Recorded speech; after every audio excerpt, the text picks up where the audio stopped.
I often hear from parents, I ask her nicely and she doesn't do it. And I ask her again and she doesn't do it. And I ask her again, and then when she doesn't do it, I blow up and I punish her. And then I feel guilty for being too harsh and I back off on the punishment. This is a really common pattern, but it's not the best way to approach discipline. What parents need is a discipline toolbox where they can apply just the right tool to the job. Why do I use the toolbox metaphor? We use toolboxes when we're building something. Parents are building a good human being, right? That's the point of discipline. In the short term, it may seem like the point is getting your child to clean their room or not hit their sister. But in the long term, our goal is to raise a person with a strong moral compass, a sense of what's right, and the self-discipline to try to be good even when it's hard to be good. If you're building something big and complicated, you can't use just one tool, right? To build a house, you do need a hammer to hammer in key points. But you also need screws to make connections, tape measures to find the right fit, and sandpaper for smoothing out the rough edges.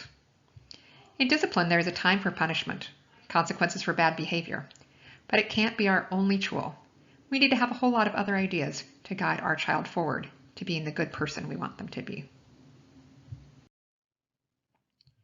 I started originally with the discipline flowchart and the idea of kind of having a variety of tools to apply at different times. So the first question you might ask yourself at any time with your child is say, are they behaving well? And if they're behaving well, you might think, there's no place for discipline because they're behaving right now. This is actually a great place to use some important discipline tools, the ones that build positive relationships. So give your child positive attention and say, wow, you're behaving really well right now. I like how you're sharing with your sister. We can also share with our children love and trust and respect. Those are things that help to build a positive relationship, and that's the context in which all other discipline takes place. On the other hand, if we ask the question, are they behaving well, and the answer is no, well, then let's move down the flowchart. The first thing to ask yourself, is the behavior bad, or do you just wish something was better? If we just wish things were going better, then we need to help build skills and resources to help our children do better. If, on the other hand, there's a problem, then we need to think about how severe is the problem. If it's mild misbehavior, maybe we can get by just using the simpler discipline tools by clearly describing the problem and also telling them exactly how we want their behavior to change. Now, on the other hand, if it's severe misbehavior, we might need to go to consequences. Whatever the consequences are, we need to make sure that we can calmly enforce them, that we're not angry and yelling when we're enforcing them, but instead we're coming from a calm place. Now, sometimes we might work our way all the way through this flowchart. We might try some of the yellow skills first, then the orange, then escalate up to red. Other times we have to go straight to consequences. When the behavior is escalating really fast, if we think there's a risk of harm, so the child's either about to get hurt themselves, about to hurt somebody else, or about to break something, or if they already have hurt something, then we need to go straight to consequences.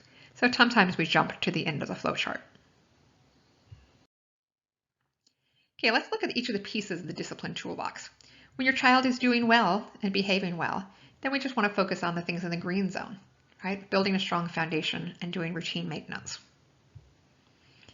When they're not misbehaving, but they could be better, we use the tools in our yellow tool part of our toolbox. When there is a problem that needs to be fixed, but it's manageable, then we have a different set of tools. And then we have the big guns we pull in for the times when there's really severe misbehavior and it needs to be addressed. And after we enforce any consequences, we need to be able to move on and return to a positive, connected, respectful relationship. Okay, let's look at all those in more details. The first thing we want to do is really build a strong foundation, a strong relationship with our child. That is based first and foremost in love. Okay, when we love our children, one thing we do is we notice their feelings and we validate their feelings for them. We want our children to know that all emotions are okay. Now, not all behaviors are, and we'll get to that later, right? But we might be able to say to our child, oh, you were so mad. I understand why you were mad. It's not okay to hit, so we need to have a different solution for when we're mad. Okay, so we're honoring the emotions even if we have to also address the behavior that followed them. We want to give our children special time. We want to give them attention. We want to have a love map for our child so we know what is the most important thing to that child and make sure that they get some of that from us each week or each day to help build that relationship. We can treat our children with respect, and we can ask for respect from them. Now, treating someone with respect doesn't mean treating them as your equal, because children are not our equals. Developmentally, they're behind us by a long ways, right?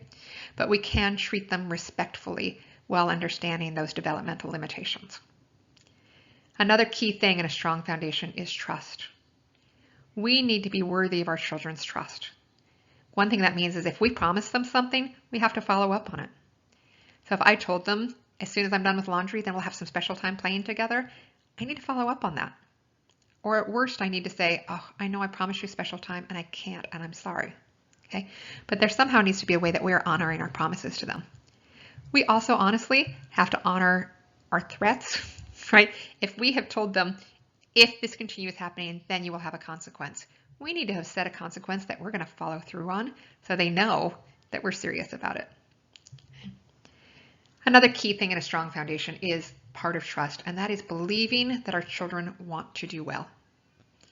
Okay, if our children feel love and respect coming from us, they want to be worthy of that love and respect, and they want to do as well as they can. If they're not doing well, it's probably that they're lacking the skills to do well, or they're lacking the resources to do well. We have to believe they want to be good kids. And I know that's tricky when sometimes it feels like they might be trying to manipulate you or take advantage of you, but let's figure out how we can return to that kids do well if they can mantra. Okay, another thing to do when things are going smoothly is pay attention to routine maintenance.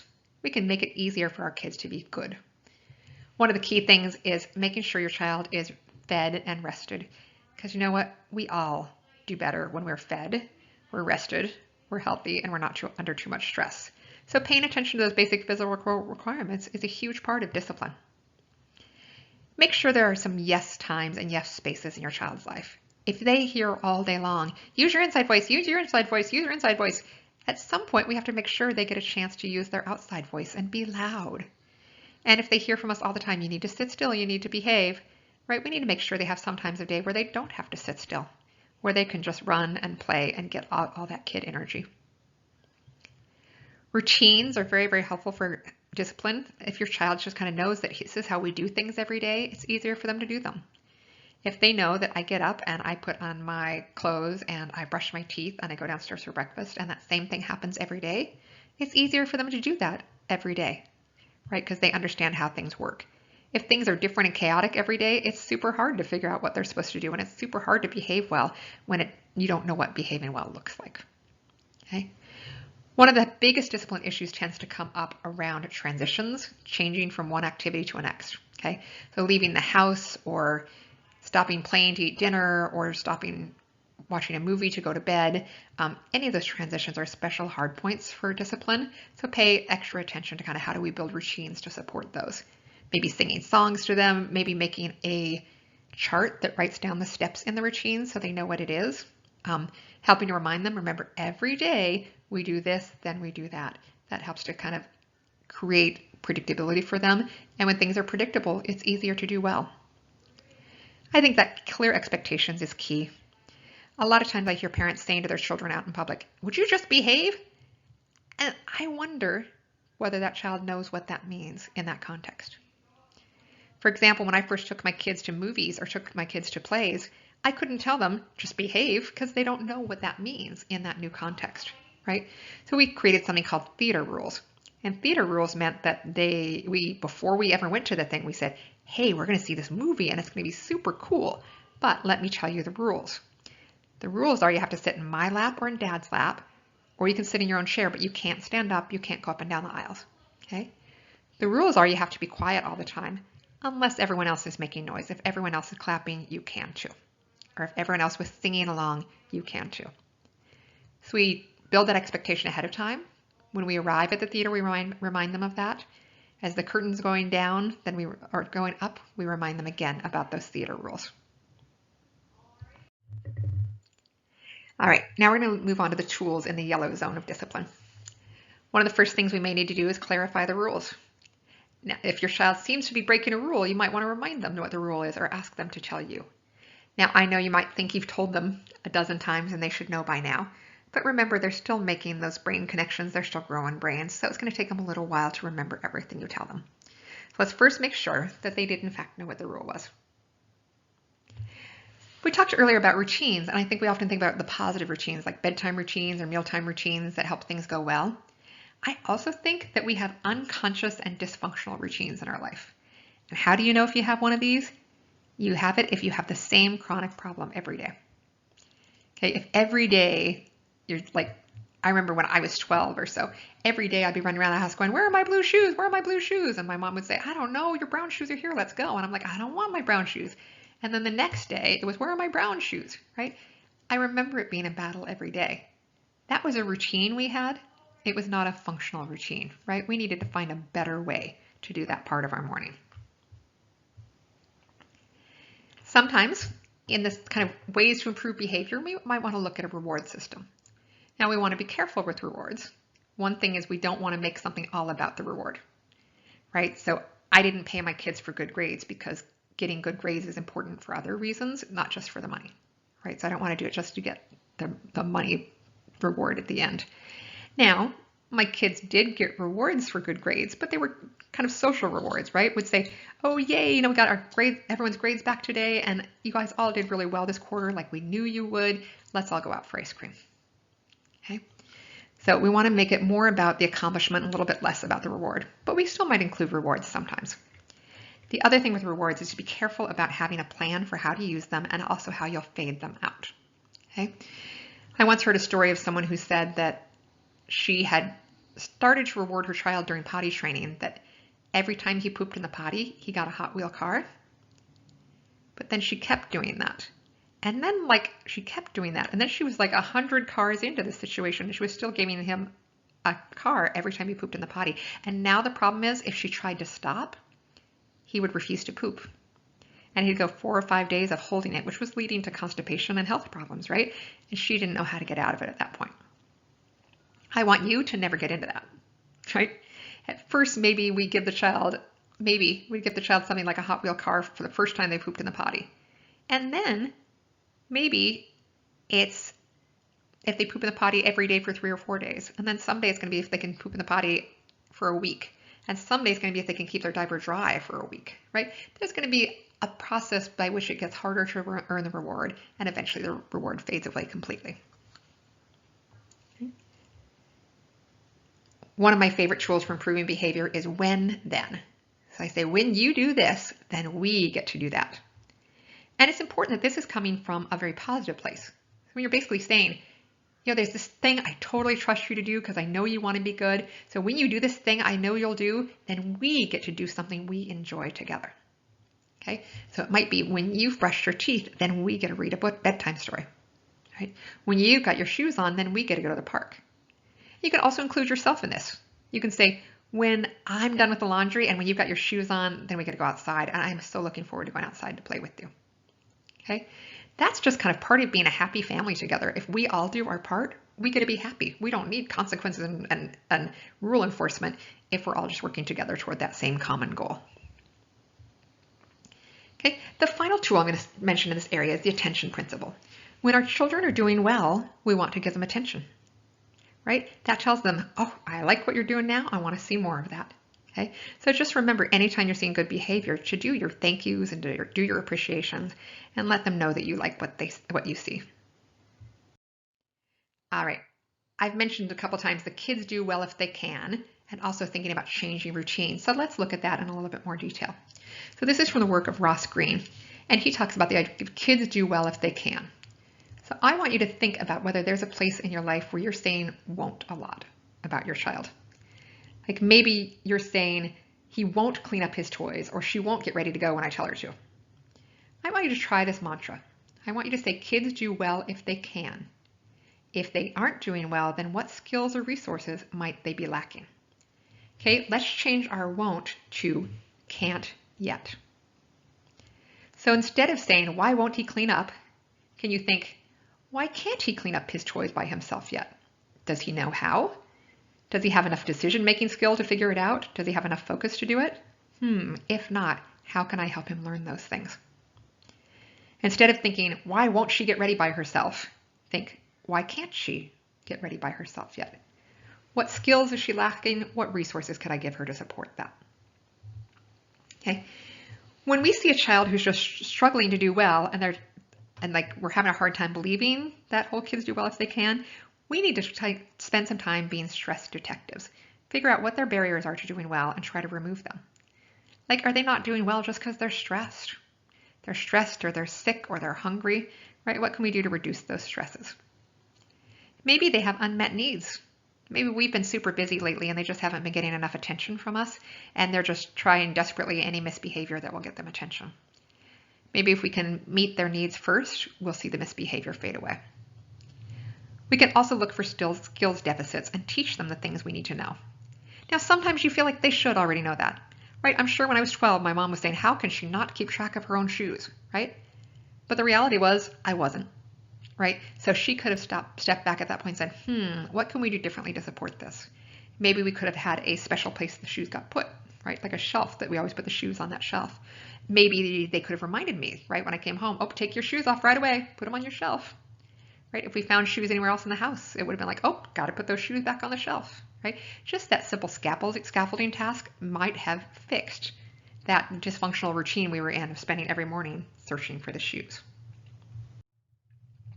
Okay, so I encourage you, if there's any place in your life where you're thinking, my child won't blank, I want you to try doing this writing exercise where you write it down and then try switching that around to say, my child can't yet do this. Maybe it's because they need some resources. Maybe they lack something. Maybe there's skills that they just need to be taught. Sometimes we think, that bedtime routine is so simple. How can they not remember what they have to do? Just try writing up a schedule. Put pictures on the wall and show them what the 4 steps are and help walk them through those 4 steps that, like, remember, you have to go to the bathroom and then you have to brush your teeth and then you have to put on your pajamas, right? Just walk them through that over and over until they know that routine by heart. And if they wonder and they're forgetting what something is, they have that visual prompt of that picture schedule they can look at to remind themselves what comes next. All right, so those are some ways to improve behavior. When it's not that they're bad, they just could be better, okay? We can clarify the rules, find those bad routines and replace them with good routines, create rewards when needed, use that when-then method, right? When you do something I trust you're going to do, then we get to do something together that we enjoy, and do the attention principle. Pay attention to the things we want to do more of. All right, now look at the orange zone. So these are things we would apply when we're seeing minor misbehavior, right? They're behaving badly. It is a problem. It is not a somebody's about to get hurt problem, okay? Minor misbehavior. The first thing is the flip side of the attention principle, okay? The attention principle says kids will do more of whatever gets them attention. So sometimes they discover that negative behaviors get them attention. They discover that when they whine, they get a lot of attention. They discover that when they hit their sister, they get your attention, right? Now, the hitting your sister we're going to have to deal with.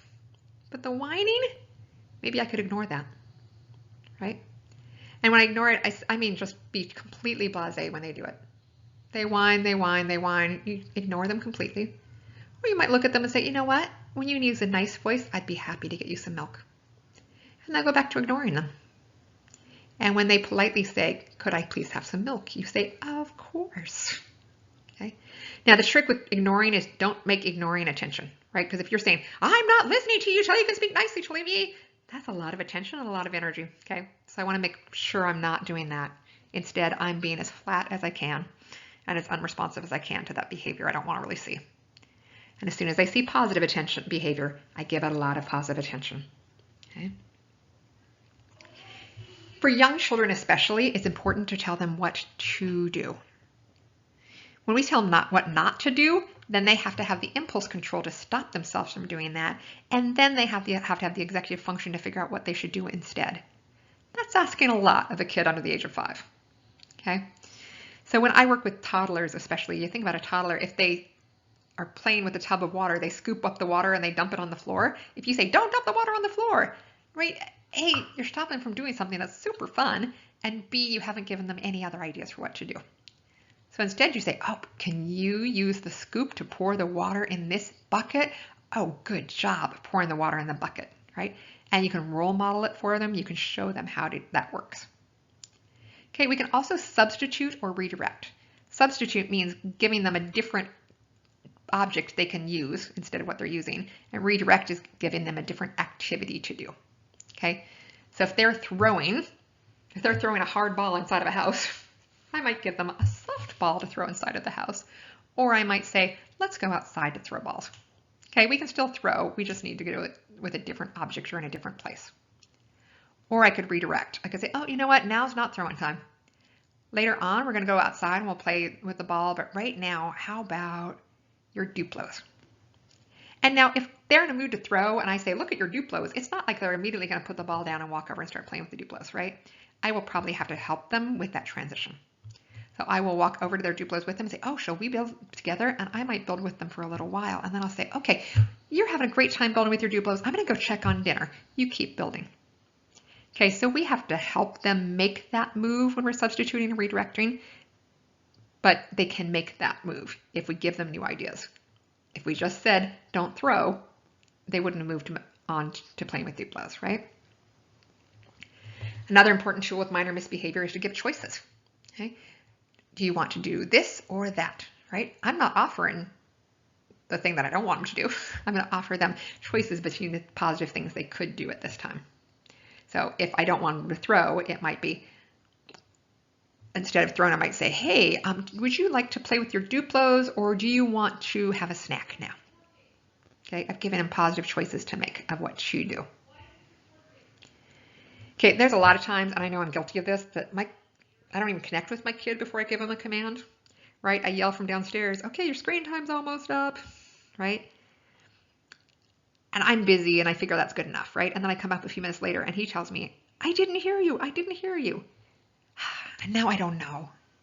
Did he hear me? Didn't he hear me? I don't know. Do I give him a few more minutes or do I crack down? Wouldn't be fair to crack down if he didn't hear me, but if he did hear me, right? So it gets me in a kind of stuck in a bind there. So I can avoid that by when I want my child to hear me say something, I need to make sure that they hear me, right? I need to connect to them. I need to make sure I have their attention and I need to give them a clear command. So I need to go to my child and say, your screen time is going to be over in 15 minutes. And he's like, yeah, blah, blah, right, he doesn't hear me because he's not playing on the screen. I'm like, oh, I need your attention, right?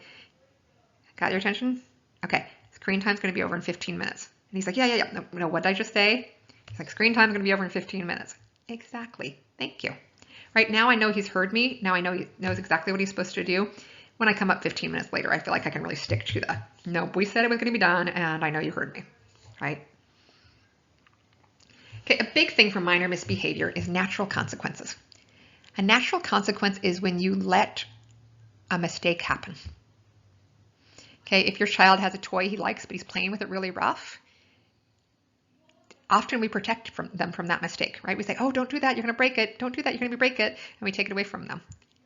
You know, if it's a valuable toy, I'm absolutely going to do that. But if it's a junky toy I don't really care about, maybe I will let that mistake play through. Now, I'm going to give them fair warning, right? Because they're little and they might not understand that things are going to break. So I'm going to give a fair warning. I'm going to say, oof, you're playing really rough with that. If you keep playing rough with that, then it's probably going to break. And then I let the mistake play through. And if they're lucky, it doesn't break. But sometimes they're unlucky and it does break. And then they're going to be super sad or super mad. And you're going to acknowledge that those are valid feelings to have when your toy's broken. Oh, I get that you feel that way. But you played with it rough and it broke, right? And I don't fix it, right? I let them live with the consequence of that mistake. I say, I'm sorry, I know it's a bummer that toy's broken, but I told you it could be. Okay, or if you've given your child milk, I had one parent I talked to once who said she was always afraid her kids were going to spill their drinks, and they did spill their drink all the time, and she just worried about their drinks all the time. She was always moving them for them so they wouldn't spill. I said, you know what? If they don't ever experience a spill, then they don't know how to avoid it, right? So then there was one time where they had chocolate milk, and this was a big treat in their house, chocolate milk, right? And one of the kids set his cup near the edge of the table, and she's thinking, oh, he's going to spill it, he's going to spill it, he's going to spill it. And she wanted to rescue him from that, but instead she just warned him. She said, oh, your chocolate milk's really near the edge of the table. I'm worried that you might knock it over. I'm like, no, I won't, no, I won't, no. She's like, well, if you knock it over, then we're going to clean it up and I will not give you more chocolate milk. No, I'm fine, Mom, I'm fine, Mom, right? And she's like, okay. And then they knocked it over. And they were very upset, right? But she honored the fact that they were upset. She's like, oh, I know you really wanted that chocolate milk. I'm sorry you spilled it. Let's clean it up. But then they said, I want more, I want more, I want more. She said, yeah, I'm not going to give you more.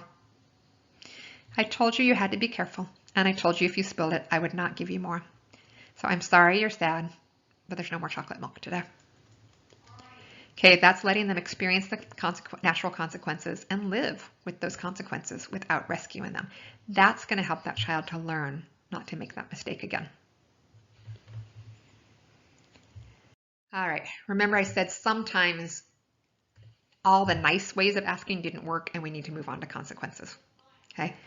The other thing is sometimes if our child is going to hurt someone or hurt themselves or break something that we find valuable, then we need to jump straight to this kind of red zone of how we respond to major misbehavior.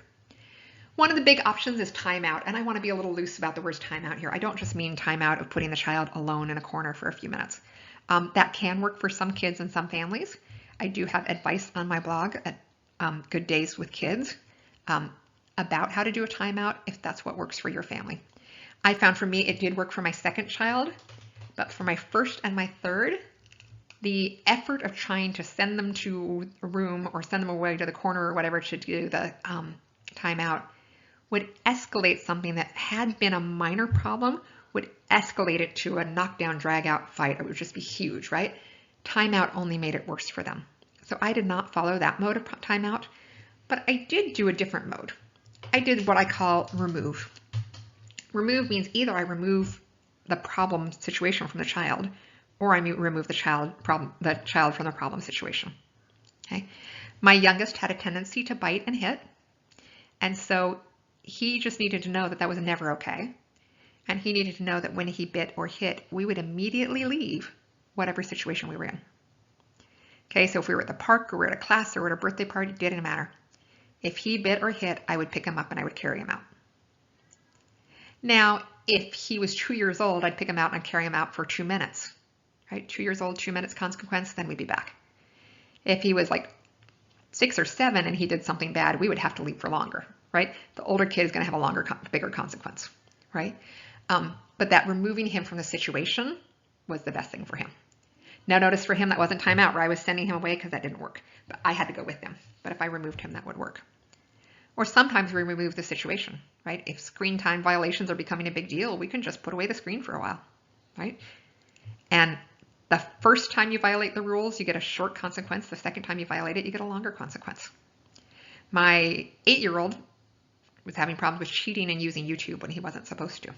And I could figure it out, right? Because he'd be with his grandpa one night and I'd come home from work and I'd ask Grandpa, what was he doing all night? And Grandpa's like, oh, he was just up alone. He was up reading. He was quiet the whole time. I'm like, oh, I don't think so. And I could look through the internet history and see that he'd been using YouTube, right? The first time he did it, I told him that I knew he'd done it. And I said, you know, I told you this was not okay. I didn't tell you ahead of time what the consequence would be, but I'm going to tell you right now, if I catch you using YouTube, again, when Grandpa's watching you, I'm going to take away the screens completely for 2 days. And he did, and I did. Right? And then I told him after 2 days, I'm like, okay, I'm going to move on. That consequence is done. I'm going to give it back to you. Now, but I need to trust you. Okay, I'm trusting your responsibility. If I catch you using YouTube again, next time I take away the tablet for 4 days. Okay? And he's like, no, that's not fair. I'm like, you know what? I don't have to take it away at all. If you can behave well, I will not take it away. Right? I know that like you like to have that time and we can figure out how to do that, right? But if you violate the rules, I will take it away. Now, I had to think about that as a logical consequence, right? What is a fair consequence that's about as big of a consequence as the activity was big, right? They want to be a comparative size and intensity. I also have to plan out consequences that I am willing to follow up on, okay? Because I need to be able to follow up on anything I say is going to happen. Okay, I was once at a store where the mom kept saying, if you don't leave right now, then I'm going to leave you behind. I'm going to just go home without you. And this kid, who was 6, knew his mom was not leaving him alone at a store. So she said it once and he didn't stop playing. She said it a second time and he didn't stop playing. She said it a third time and he didn't stop playing. He was not listening to her at all. And then she came over. Every other time she'd been shouting from across the room, kind of, right? This time she came right over to him and she said, if we don't leave right now, I'm going to count to 3. And then he got up and left. Because apparently this is a pattern with that family. Remember I said we have routines we don't mean to have? That was a routine they didn't mean to have. And he'd figured out that the first 3 times she didn't mean it, but then when she counted, she meant it. Okay? But he also knew that she was never going to follow up on the consequence of just abandoning him at the store. Okay? So a much more effective approach for her might have been, when they arrived at the store, she could have told him, now, you can play with the toys there, and that's fine, but when it's time to leave, I need you to leave. Okay? And when we leave, then we're going to be able to go to the park to meet our friends.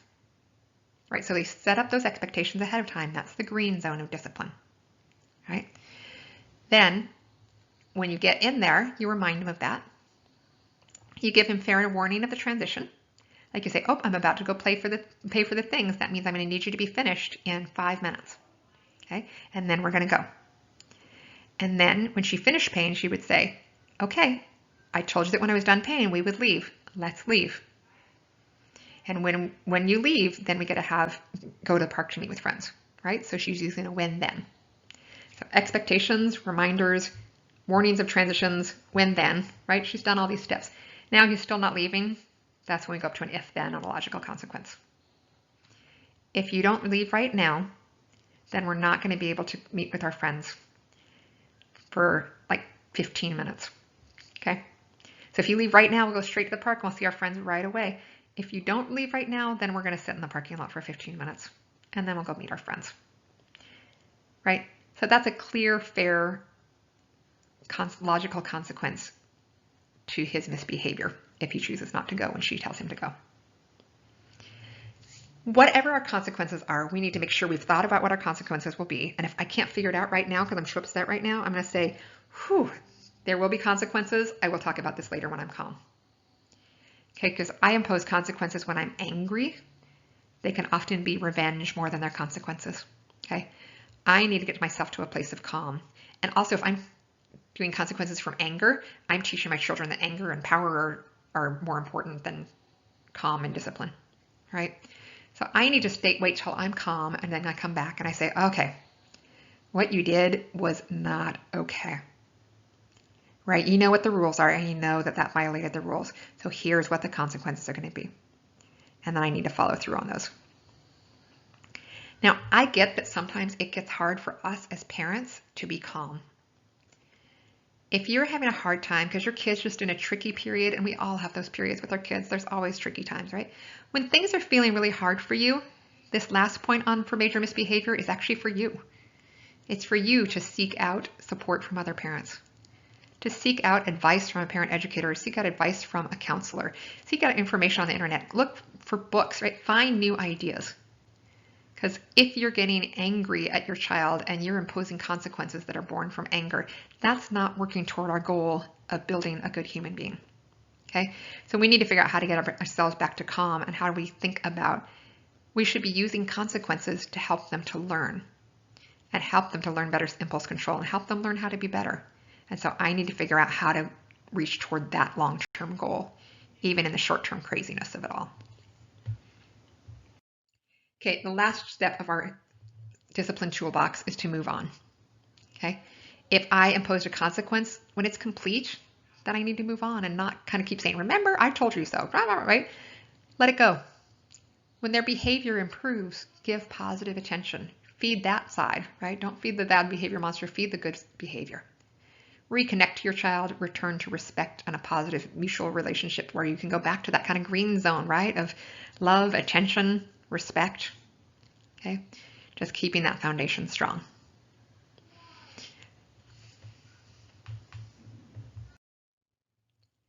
So there are a whole bunch of tools for your discipline toolbox. When your child is doing well, you get to just like stay in the green zone. Show them love, attention, show them you trust them. Help make sure we're doing the routine maintenance of making sure they have times to run and play, giving routines making clear expectations. Those are all things that help them to be good and make it easy to be good.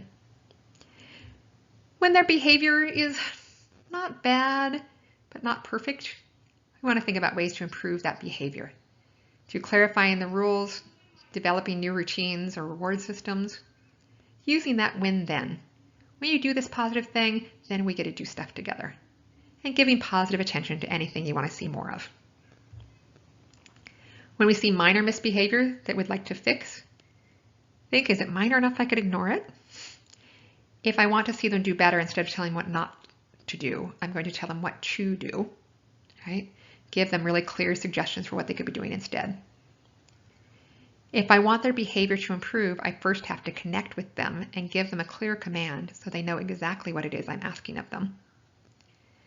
Sometimes, if I see that a mistake might have consequences, sometimes I let those consequences play through, right? I warn them, if this happens, then that might happen and that might make you sad. And sometimes I let that mistake happen and I let them be sad. Sometimes we need to use steps for major misbehavior. Now, major misbehavior might come up anytime we tried all those other things and none of them worked. We might also jump straight to this tool anytime our child is hurting someone or is at risk of being hurt or breaking something important, okay? So we may need to jump right in with the timeout of removing our child from a problem situation or moving the problem situation from our child. We might use logical consequences, like a clear, because you did that, now this is happening. That is fair and proportional. If we're having a hard time figuring this all out for ourselves, or if we're having a hard time being fair with our consequences and our punishments for children, we need to seek support ourselves. Seek support and advice for how to do better.